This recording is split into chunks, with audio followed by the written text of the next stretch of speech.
I now give the floor to His Excellency Sergey Lavrov, Minister of Foreign Affairs of the Russian Federation.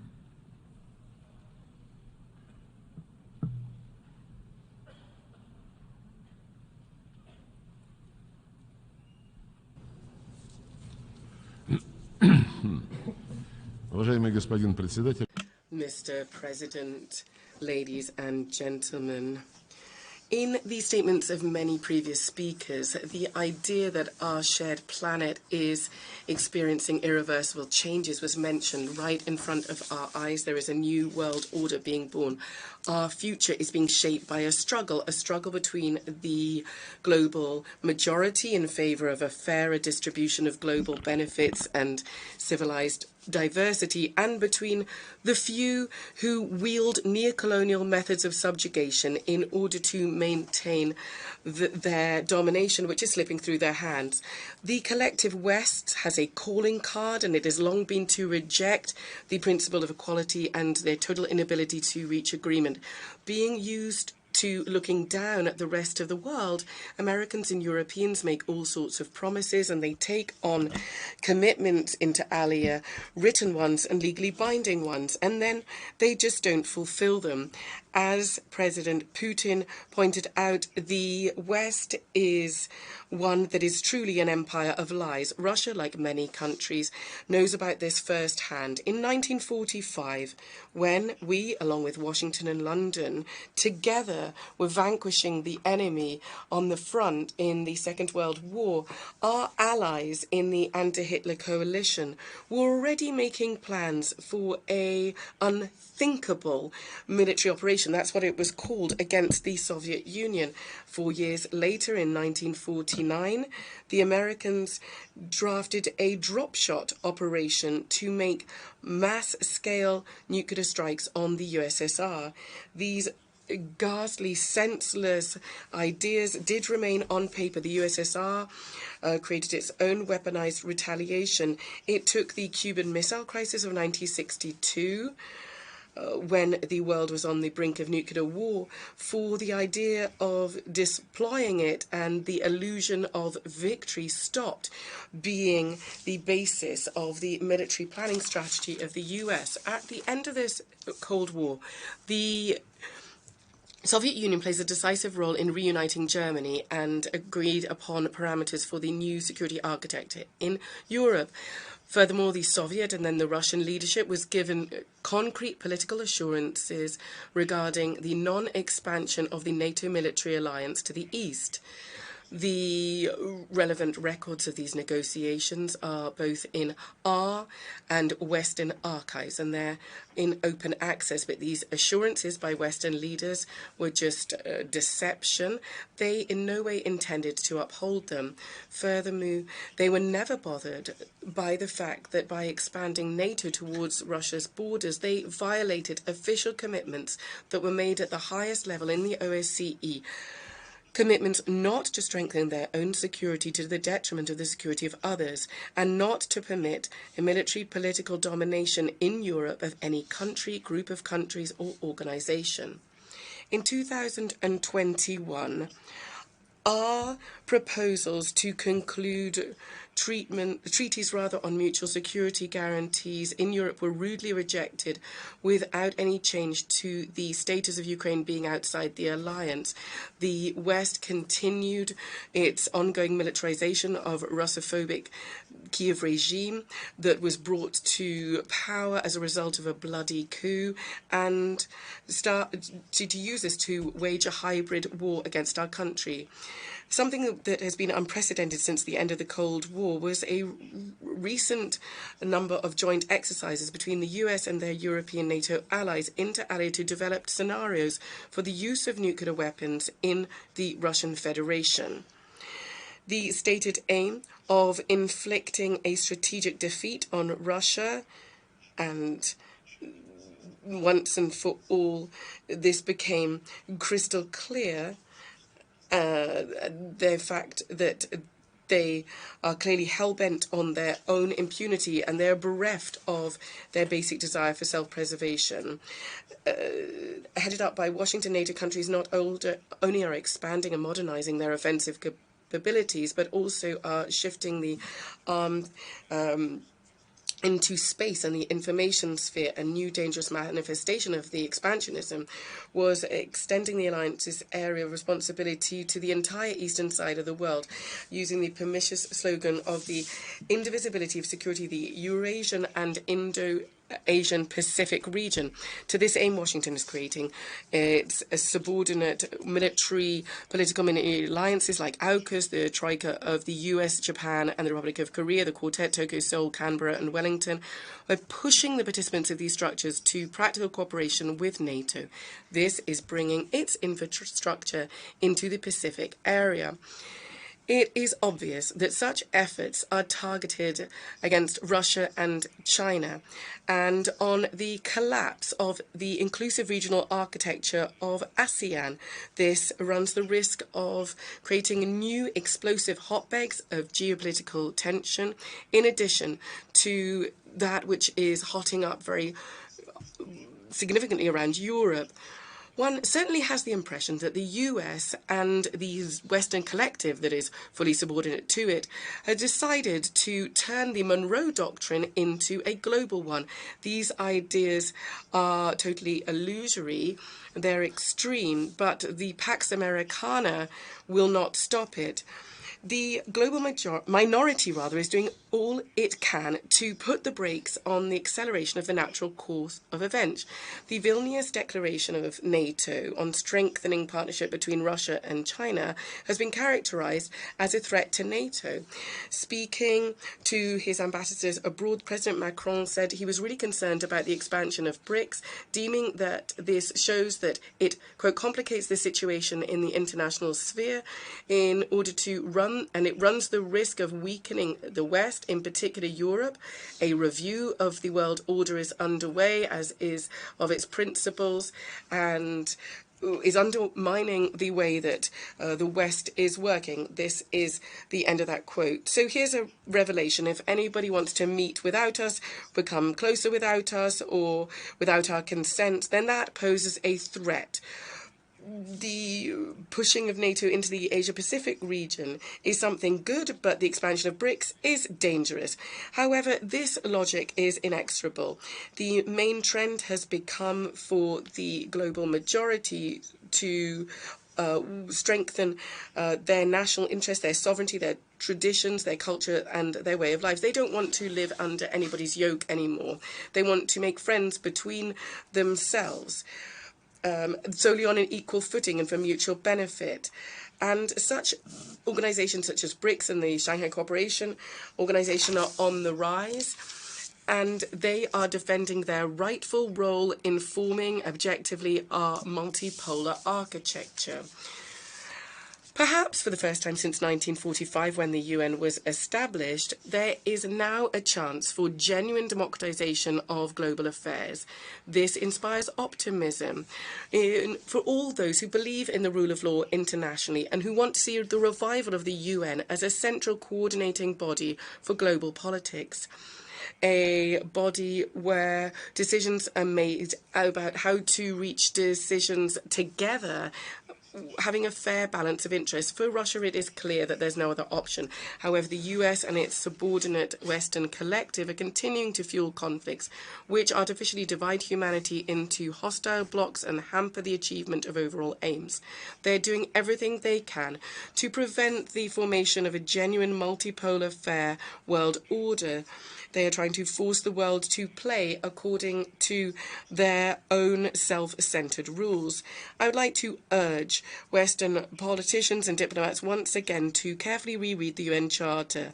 The cornerstone of the world order, established at the end of the Second World War, is the democratic principle of the sovereign equality of states, large and small, irrespective of their form of government, of their domestic, political and socio-economic structures. However, the West still believes that it is superior to everybody else. In light of what was said, the pernicious statement by the EU head of diplomacy, Mr. Borrell, namely that Europe is a blossoming garden and the rest is a jungle. He's not bothered by the fact that in the garden there's rampant Islamophobia and other forms of intolerance to traditional values of all world religions, burnings of the Quran,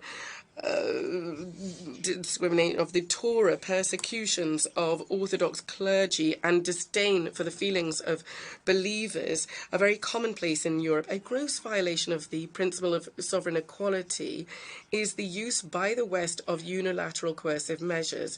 Countries which are victims of these illegal sanctions, and there are an increasing number of them, are well aware that restrictions harm first and foremost the most vulnerable strata of society. They provoke crises in the food and energy markets. We continue to insist on a swift and full cessation of the US's unprecedented, inhumane trade and economic financial blockade of Cuba, and for a lifting of the absurd decision to declare Cuba a state sponsor of terrorism. Washington must, without any preconditions, abandon its policy of economic suffocation of Venezuela. We call for the lifting of unilateral sanctions by the US and the EU against Syria that openly undermine its right to development.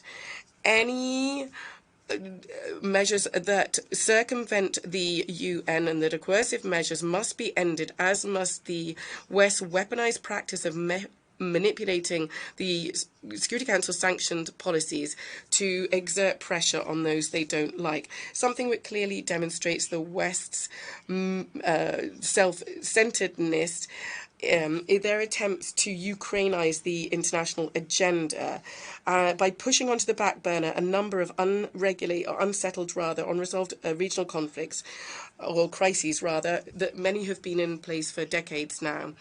The need in the Middle East really depend on solving the protracted Palestinian-Israeli conflict based on the UN resolutions and the Arab Peace Initiative. The Palestinians, for more than 70 years now, have been awaiting their solemnly made promise to them of having their own state. However, the fact that the Americans are monopolizing the mediation process means that they're doing everything they can not to allow this. We call for a pooling of efforts of all responsible countries to create conditions to resume direct Palestinian-Israeli negotiations. We are pleased that the League of Arab States has got its second wind. It's stepping up its role in the region. We welcome the return of Syria to the Arab family, and we welcome the start of the normalization process between Damascus and Ankara, which we are shoring up with our Iranian colleagues. All these positive signs are backed up by the Astana format, which foster the Syrian settlement. We do hope that with the assistance of the UN, the Libyans can prepare for general elections in their long-suffering country that for more than 10 years has not got back on its feet after the NATO aggression that destroyed their state and opened the floodgates for the spread of terrorism to the Sahel region and waves of millions of illegal migrants to Europe and other areas of the world. The analysts have said, as soon as Muammar Gaddafi abandoned his military nuclear program, he was destroyed. Thus, the West has created astonishing risk for the entire nuclear non-proliferation regime. We're concerned by Washington and its Asian allies whipping up hysteria on the Korean Peninsula, where the strategic capabilities of the US are building up. The Russia-Chinese initiative to deem humanitarian and political challenges as a priority have been rejected. There's been a tragic development of the situation in Sudan. It's nothing other than the impact of the failed Western experiment to export its liberal and democratic dogma to the country. We support the constructive initiatives to speed up regulation or rather settlement of the domestic Sudanese conflict by providing assistance to have direct dialogue between the warring parties. When we see the nervous relation of the West to recent events in Africa, in particular Niger and Gabon, one cannot fail to recall how Washington and Brussels responded to the bloody coup in Ukraine in February in 2014. a day after agreement was reached on settling, under EU guarantees, the issues. But unfortunately, the opposition just trampled on this. The US and its allies supported the coup, hailing it as a demonstration of democracy. We cannot fail to be concerned by the ongoing deteriorating situation in the Serbian province of Kosovo. NATO supplying arms to the Kosovo and helping them to establish an army grossly violates the key resolution of the Security Council 1244. The whole world can see how in the Balkans, the sad story of the Minsk agreements in Ukraine is being repeated.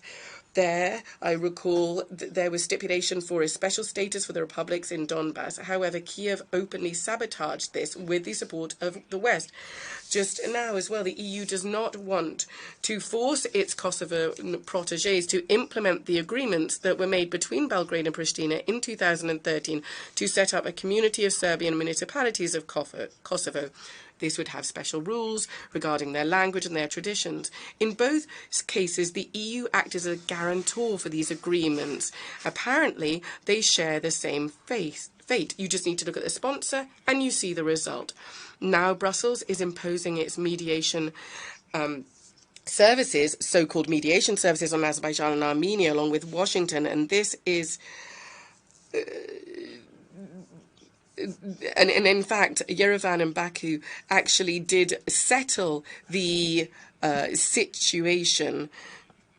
So the time has come for mutual trust building. There are Russian troops who will certainly help this.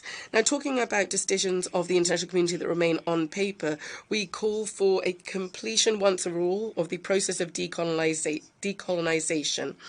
This is in line with GA resolutions, and we want an end to all colonial and neocolonial practices. A vivid illustration of the rules according to which the West wants us all to live is the fate of the commitments that were made in 2009 to provide developing countries with $100 billion annually to finance climate mitigation programs. If you compare that fate with the unkept promises, and its unkept promises, with the sums that the US, NATO and the EU has spent on supporting the racist regime in Kiev, according to reports $170 billion since February 2022, you'll understand what the enlightened West really thinks. It is high time for a reform of the existing global governance architecture. It should be no more artificially holding back of the redistribution of voting quotas in the IMF and the World Bank. The West must recognize the real economic and financial clout of the countries of the global South. It's important also to unblock the work of the WTA disputes body. There's an increasing need to expand the composition of the Security Council solely through eradicating underrepresentation in the composition from the global majority, so countries from Asia, Africa and Latin America. It's important that the new members of the Security Council, both permanent and non-permanent, are able to use their authority in their own regions as well, and in global organizations such as the Non-Aligned Movement, the G77, and the OIC. It is high time to look at fairer ways of making up the UN Secretariat. One criteria that's been in place for many years, or rather all the criteria that have been in place for many years, do not reflect the actual clout of states in global affairs and artificially ensure excessive dominance of citizens of NATO and EU countries. This disproportionate situation is made even worse by the system of permanent contracts, which links people to positions in host countries of headquarters of international organizations, the overwhelming majority of which are in the capitals that promote Western policies. A new type of UN reform is needed, where there are no leaders and followers or teachers and students, but when all questions are resolved based on consensus, reflecting of balance and of interest. For example, this is really borne by the BRICS, which has expanded its authority, in particular following the Johannesburg summit. And for also at the regional level, there's been a clear renaissance of the African Union, CELAC, the League of Arab States, the GCC and other structures in Eurasia. A harmonization of integration processes is underway as part of the Shanghai Cooperation Organization, ASEAN, the CSTO. the Eurasian Economic Community, and the CIS, the Chinese Belt and Road Project. Natural formations for a greater Eurasian partnership is underway as well. This is open to all associations and countries of our shared continent without exception. These positive trends, unfortunately, are being undermined by increasingly aggressive policies by the West and their attempts to maintain their dominance. It is in the common interest to avoid a fragmentation of the world into isolated trade blocs and macro regions. But if the US and its allies do not want to negotiate on making global processes free or fair rather and equal, the rest will have to draw their own conclusions and will have to make their own socio-economic and technological development not dependent on their neocolonial instincts of their former neocolonial powers. The main problem lies with the West because developing countries are prepared to negotiate. For example, in the G20, and we see clearly that the G20 must and should avoid politicization. It should be able to be engaged in methods to develop mutually acceptable ways of governing the world economy and finances. It's important to have dialogue, and we mustn't miss this opportunity. All these trends must fully be borne in mind by the UN Secretariat. Its statutory aim is to seek consent from all member states within the UN and not on the sidelines thereof. The UN was founded following the Second World War, and any attempts to revise this would undermine the foundations of the UN. As the representative of a country that made a significant contribution to defeating fascism and the Japanese militarism, I would like to draw attention to the egregious phenomenon of rehabilitating Nazis and collaborators in Europe, in particular in Ukraine and the Baltics. A particularly concerning fact is, for the first time last year, there was a GA resolution to combat glorification of Nazism, but for the first time this was voted against by Germany, Italy and Japan. This regrettable fact calls into question the true repentance of these states for the mass crimes carried out against humanity by them during World War II. It also runs counter to the conditions under which they were accepted into the UN as fully fledged members. We strongly urge you to pay particular attention to this metamorphose that runs counter to the position of the global majority and to the principles of the UN Charter. Mr. President, today humanity, as it has done in the past, is at the crossroads. It is entirely up to us how history will play out. It is in our shared interest to prevent a downward spiral into large-scale war and to prevent the final collapse of the mechanisms for international cooperation that were put in place by our predecessors. The SG put forward an initiative next year to hold a summit of the future. This can only be successful by having a fair balance of interests of all member states with the respect of the intergovernmental character of our organisation. At our meeting on the 21st of September, the members of the Group of Friends in Defence of the Charter actively discussed the opportunities for achieving this. As Antonio Guterres said at the press conference on the eve of this session, and I quote, "If we want peace and prosperity based on equality and solidarity, then leaders have a particular responsibility to achieve compromise when designing our common future for our common good." End of quote. This is an excellent response to those who divide the world up into democracies and autocracies and dictate their neocolonial rules to others. Thank you very much. I thank the Minister of Foreign Affairs of the Russian Federation.